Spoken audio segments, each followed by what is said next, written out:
Assalamu alaikum dear students. Today our topic is the extrahepatic biliary apparatus which receives bile from the liver and stores and concentrate it in the gallbladder and transmit it to the second part of the duodenum. In this topic we will study the gross anatomy of the extrahepatic biliary apparatus, including the gross anatomy of the gallbladder, and we will study the Galois triangle. The extrahepatic biliary apparatus consists of the right and left hepatic ducts, the common hepatic duct, the gallbladder, the cystic duct, and the bile duct, which was previously called the common bile duct. The study of the extrahepatic biliary apparatus is clinically important because of its involvement in various diseases like inflammation of the gallbladder called the cholecystitis, formation of stone in the gallbladder called the cholelithiasis, and the obstruction of the bile duct.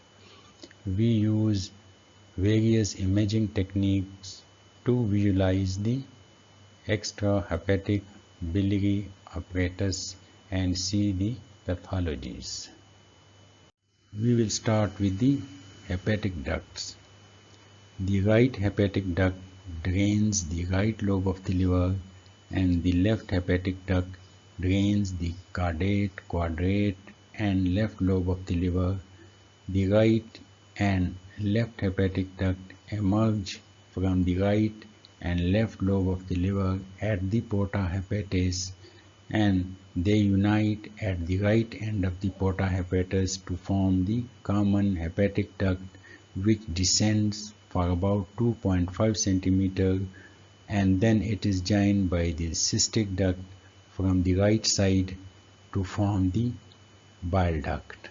The cystic duct joins the common hepatic duct at an acute angle, and this angle is called the cytohepatic angle. The bile duct then descends in the free margin of the lesser omentum to the right of the hepatic artery and in front of the portal vein. The accessory hepatic duct are seen in 15% of cases. These ducts usually emerge from the right lobe of the liver and may open in one of the following sites. They may open either in the common hepatic duct, or in the cystic duct, or in the bile duct, or in the gallbladder. This is the inferior aspect of the liver, and this is the gallbladder. The gallbladder is an elongated pear-shaped sac which stores the bile and concentrates the bile by absorbing water from it, and then discharge the bile into the duodenum by its contraction. When the food rich in fat enters the duodenal cells secrete a hormone called cholecystokinin, which causes contraction of the gallbladder and relaxation of the sphincter of Oddi. Thus the concentrated bile is emptied into the duodenum. The gallbladder is 10 cm in length and 3 cm in width at the widest part. The gallbladder is located in the gallbladder fossa on the inferior surface of the right lobe of the liver along the right edge of the quadrate lobe of the liver. The gallbladder extends from the right end of the porta hepatis to the inferior border of the liver. The gallbladder is usually attached to the liver substance by connective tissue and has venous communications with it, but it may be suspended from the liver by a short mesentery, or it may be partly buried into the liver. The gallbladder is divided into three parts: the fundus, the body, and the neck of the gallbladder. The fundus is the expanded blind end of the gallbladder, which projects from the inferior border of the liver and touches the anterior abdominal wall at the tip of the 9 costal cartilage. It is covered completely by the peritoneum and is related anteriorly to the anterior abdominal wall and posteriorly to the transverse colon, and the fundus is related posteriorly to the transverse colon and anteriorly to the anterior abdominal wall. This is the fundus of the gallbladder, which projects from the inferior border of the liver at the tip of the 9 costal cartilage. The body of the gallbladder joins the neck at the right end of the porta hepatis. Its upper surface is related directly to the liver and it has no peritoneum. The lower surface is covered by peritoneum and is related to the second part of the duodenum. The lower surface of the body of the gallbladder is related to the second part of the duodenum. The neck of the gallbladder is the narrow upper end lying near the right end of the porta hepatis. It joins the cystic duct and its junction with the cystic duct is marked by a constriction. Its lower surface is covered by peritoneum and its upper surface is attached to the liver by loose areolar tissue in which the cystic artery is embedded. The neck of the gallbladder is related inferiorly to the first part of the duodenum. The posterior medial wall of the neck shows a pouch-like dilatation called the Hartmann pouch, which is directed downward and backward. Gallstones may lodge in this pouch and cause adhesions with the first part of the duodenum and may perforate it. The neck of the gallbladder turns sharply downward and becomes continuous with the cystic duct. The cystic duct is 3 to 5 cm long. From the neck of the gallbladder, it descends backward and downward in the lesser omentum along with the common hepatic duct. The cystic duct joins the common hepatic duct at an acute angle. The junction of the cystic duct with the common hepatic duct lies immediately below the porta hepatis. The mucous membrane lining the interior of the cystic duct is thrown into a number of crescentic folds which project into the lumen of the cystic duct in a spiral fashion, forming the spiral fold called the spiral valve of Hester.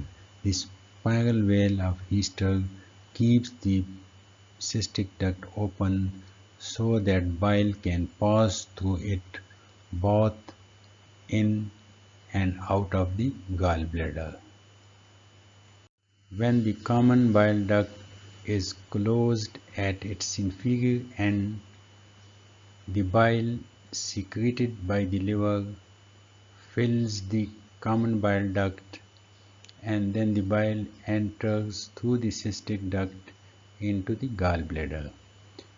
When the bile duct is open, the bile flows from the common hepatic duct and cystic duct into the bile duct, and this flow of bile can be augmented by the contraction of the gallbladder. The common bile duct is formed near the porta hepatis by the union of the cystic duct and the common hepatic duct. The common bile duct is 3 inches long and 6 mm in diameter. It has 4 parts: the supraduodenal part, the retroduodenal part behind the duodenum, and the infraduodenal part, and then the intraduodenal part. The supraduodenal part of the common bile duct is about 1 inch long, and it descends in the right free margin of the lesser omentum in front of the portal vein and to the right of the hepatic artery. This is the supraduodenal part of the common bile duct in the right free margin of the lesser omentum. This is the hepatic artery, and to the right of the hepatic artery is the supraduodenal part of the common bile duct in front of the portal vein. So posteriorly is the portal vein, and in front of the portal vein on the right is the supraduodenal part of the common bile duct, and on the left is the hepatic artery. This is the retroduodenal part of the common bile duct. The retroduodenal part of the common bile duct descends behind the first part of the duodenum along with the gastroduodenal artery on its left side and the inferior vena cava on its posterior aspect. Now the infraduodenal or pancreatic part of the common bile duct. It runs in a groove on the posterior surface of the pancreas, and sometimes it is completely embedded in the pancreatic tissue. Here it lies in front of the inferior vena cava, separated from the inferior vena cava by a thin layer of pancreatic tissue.